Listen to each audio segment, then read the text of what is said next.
The Delivery for America plan, particularly the part about the consolidation of sorting and delivery centers, is intended to improve postal performance and finances.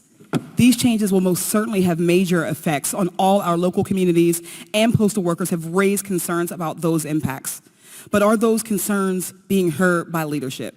Section 301 of the Postal Accountability and Enhancement Act requires the Postal Service to engage and share data with these communities and stakeholders prior to implementing a realignment or consolidation plan.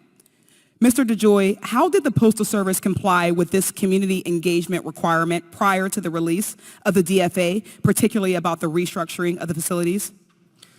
We made the determination that we complied with every aspect of the law and regulations with regard to the plan as we roll it out. The plan was ideas, and as we move forward, we communicate. We've had, I can't tell you the amount of communications that we've had with the Congress, with other stakeholders. So far, we feel very comfortable in terms of what we did.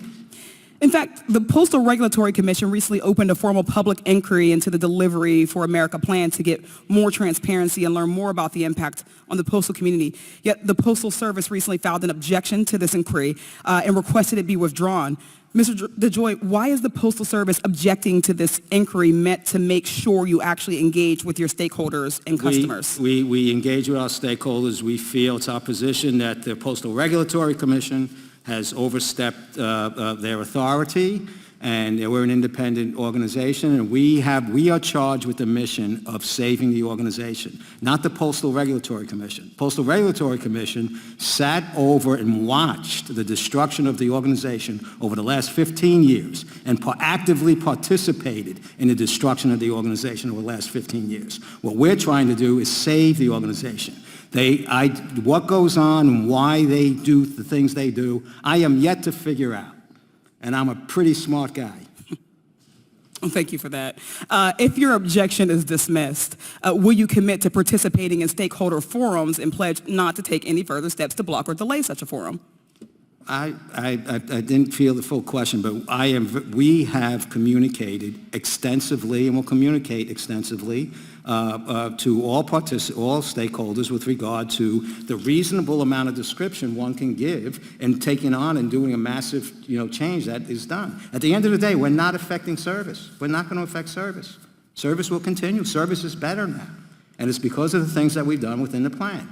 We will reach all 165 million addresses we're supposed to do. We'll meet the service requirements and so forth. We just have to fix the chaos that exists within the net that is established over the last 15 years. Mm-hmm.